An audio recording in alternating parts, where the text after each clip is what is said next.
Right, so this video is going to guide you through setting up the data entry form for this ICT system. At the moment, we've got our 4 tables which store the raw data.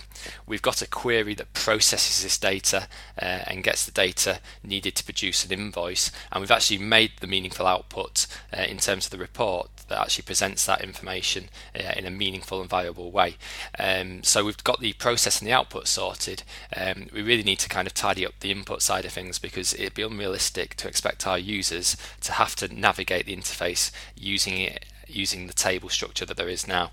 For example, having to enter orders using ID codes and item codes is a bit impractical. Our end user having to know all of those off the top of their heads, or even having to reference them from a sheet, would be time consuming and totally impractical. So we're going to look at a way of developing a form for this database, a front end that takes away all that pain. So we're going to start with the order form first off, and we're going to generate a form for that. So if we go across here and select the form option, okay, and you can see straight away that Access has recognised that the order is also linked to the order item table, so it's also included a subform including the information of the items on this particular order.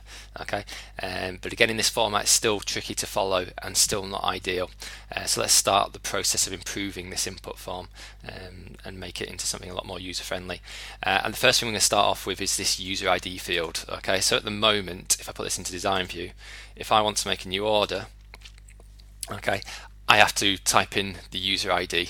Okay, and now I might not know what that what that customer ID is, and so that might involve me having to go across the customer table to find that particular customer ID before I could input it. Well, let's see if there's a way that we can change that to make that a little bit more user friendly. So we're going to go back into design view on the form, and we're going to chop out that customer field there, and we're going to replace it with a combo box. So I'm just going to draw that on in its place.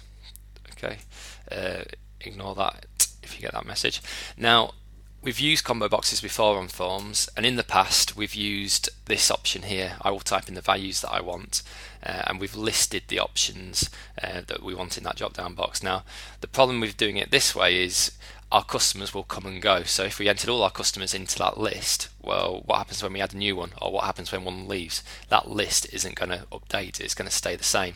So what we want is a lookup validation and not a list validation. And so to set a lookup validation, we're going to use this option here, and we're going to get the values to come from a table.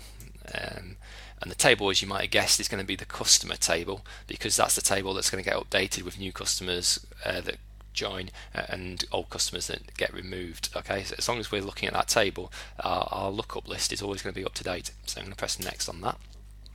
In terms of fields, well, to find a customer, I'm going to include customer ID, but I think to make it easy for my end user, we're going to include forename and surname on there and press next again. Okay, this could save a little bit of time as well in terms of just ordering the drop down list. So let's order it by surname first off, alphabetically, and then by forename secondly, and press next again.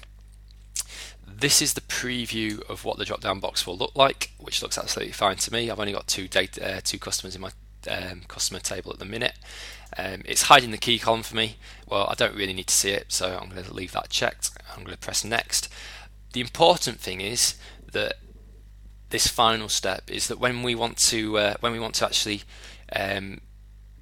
select the option from the customer drop down, that we actually store that customer ID in the order table, and so we just need to confirm to Access that that's what needs to happen. So if we press next there and then click finish, we now have a combo box on this form. I need to label that and tidy it up a little bit, but I'll leave that for you guys to do. But let's just see if it's working or not. So if I go into view now, okay, and if I go across to make a new order, so new order, I'll put a date in.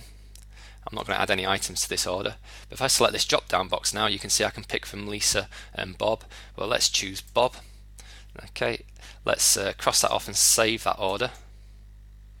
Press OK, and let's just press F5 on the keyboard to refresh, and we can see order number 4 made by customer number 1. It stored the value number 1.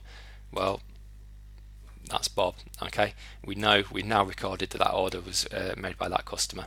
Job done.